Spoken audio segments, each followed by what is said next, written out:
বর্ণময় চরিত্র শ্বেতা খানের।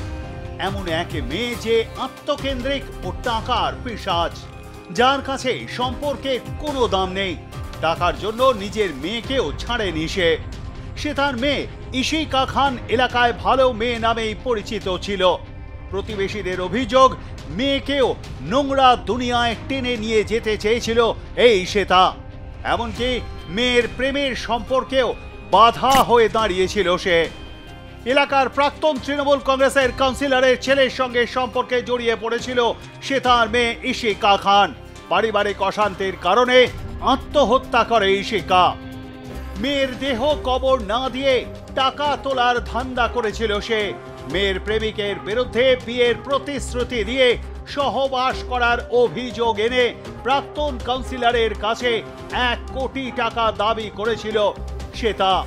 মা ছেলের পথে কাঁটা হলেই তাদের ধর্ষণ, শ্লীলতাহারের কেস দেওয়া হতো। হঠাৎ একদিন পুলিশ এলো, ছেলে বেরোলো, ওকে অ্যারেস্ট করে দেওয়া হলো। কেস দিয়েছিল, murder case, provoke to murder. আচ্ছা, যে সুসাইডটা যে কেস হয়, কি বলা যায়, 304, অ্যাটেম্প টু মার্ডার, না provoke to suicide, provoke to suicide, ওই কেসটা দিয়েছিল। কিন্তু অ্যাকচুয়াল আমি যদি বলি, যদি ঠিকভাবে তদন্ত করা যায়, তো প্রভোগ যদি কেউ ওকে করে থাকে তো ওর মা আর ভাই করেছে। কেন? ও মেয়েটা খুব ভালো ছিল, ও কখনো গলত লাইনে যেতে চাইছিল না, এরা গলত ছিল আর এরা ওকে গলত লাইনে নামাতে চাইছিল, এই জন্যে ও সুসাইডটা করল। তো জানি কি ওর মেয়ে যা আমার ছেলেকে বলেছিল কি আসাব अगर तुम लोग सब दोस्त लोग मिलकर हमको नहीं बचाएगा तो मेरी माँ भी हमको धंधा में उतार देगी, এই ওয়ার্ডটা বলছিল। মেয়েটার নাম ইশিকা।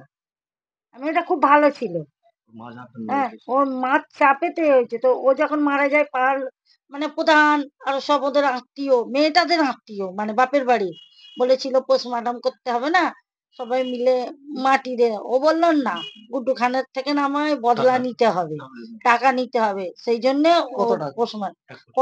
কত টাকা নিয়েছে আমরা জানি না, কিন্তু গুড্ডু খানের ছেলেকে রাত 2টোর সময় তুলিয়েছে। আবার বলতে দেখ দেখ আমি কি কত আমার পাওয়ার। সে তার প্রথম পক্ষের স্বামী অশান্তি অত্যাচার সহ্য করতে না পেরে মানসিক রোগী হয়ে যায়। স্বামী থাকাকালীনই অন্যান্য পুরুষদের সঙ্গে সম্পর্ক ছিল সে তার। বর্তমানেও একাধিক পুরুষের সঙ্গে ওঠা বসা রয়েছে এই শ্বেতার। প্রতিবেশীরা শ্বেতার কর্মকাণ্ডে তিতিবিরক্ত। তাদের অভিযোগ, শ্বেতা পুলিশকে ফোন করলেই গাড়ি নিয়ে চলে আসতো তারা। শাসক নেতারে আমাদের হুমকি মারতো, ওর বিরুদ্ধে কেউ কথা বলতে পারতাম না। আমরা কথা বলেই পুলিশের হুমকি আছে, শাসক দলের নেতাদের হুমকি আছে, এইসব ভয়ে আমরা মুখ খুলতে পারতাম না। আমরা ফাঁড়িকে যখন ইচ্ছা ফোন করতো তখন ইচ্ছা চলে আসতো। আইপির অফিসার ওর সব বন্ধু বান্ধব ছিল, এরা তো সব চিটকেই দূর, ওখান থেকে ফোন আসতো, এখানে চলে আসতো। পুলিশের কর্তারাও কি ওর ফ্ল্যাটে আসতো? না না না না না না, এটা একদম ভুল। কেন ওরা ফাঁড়ির পুলিশও বিরক্ত ছিল। আমার সাথে কথা হয়েছে যে কবে যাবে, আমরা এর আর জ্বালা সহ্য করতে পারছি না। প্রভাবশালী লোকজন বাইরে থেকে আসতো? হ্যাঁ, বাইরে থেকে। এখানে তো জিপ রাখতো, গাড়ি রাখতো। তো আমাদের এলাকার নেতাদের সাথে ওর সাথে কোনো যোগাযোগ ছিল না, এলাকার টিএমসিদের সাথে। রাজীব বন্দ্যোপাধ্যায় না ওসব ছিল না, কার সাথে কি আমরা জানি না। দেখা যাচ্ছে হ্যাঁ, ও উপরের দিকে থাকতে পারে, কিন্তু আমাদের পাড়ায় যেসব এলাকার আমাদের নেতা আছে টিএমসি, ও সাপোর্টে ছিল। দেখা যাচ্ছে কল্যাণ ব্যানার্জি দেয়াল লিখছে, হতে পারে সে কল্যাণ ব্যানার্জির ব্যাপার, কল্যাণ ব্যানার্জি জানে।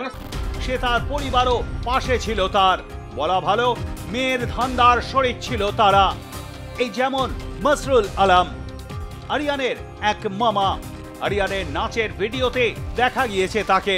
যদিও আরিয়ান ও শ্বেতার কুকীর্তি ফাঁস হতেই উল্টো সুর গেয়েছিল সে সংবাদ মাধ্যমের সামনে দাবি করেছিল অশান্তির কারণেই নাকি সম্পর্ক ছিল না শ্বেতা ও আরিয়ানের সঙ্গে। বর্তমানে পলাতক মসরুল আলম। আমরা বলতে পারবো না সব কিছু, আমাদের সাথে কোনো সম্পর্ক নেই, আমাদের জায়গা নিয়ে ঝামেলা। তো কেমন ছিল আরিয়ান সেটা বলতে পারছি না, সবাই তো বাইরে তাই বলছে, পুলিশ খুঁজছে, কাকে খুঁজছে কিছু তো বলতে পারছি না। ব্যবসা টিকিয়ে রাখতে রাজনৈতিক পরিচিতি গড়তে চেয়েছিল শ্বেতা। নিজেকে তৃণমূল নেত্রীর পরিচয় দিত সোশ্যাল মিডিয়ায়। প্রোফাইলে তৃণমূলের এসটি ওবিসি সেলের প্রেসিডেন্ট বলে লেখা রয়েছে। এখন প্রশ্ন হলো, তবে কি শ্বেতা খানের গা ঢাকা দেওয়ার পিছনে রয়েছে প্রভাবশালীর মদত?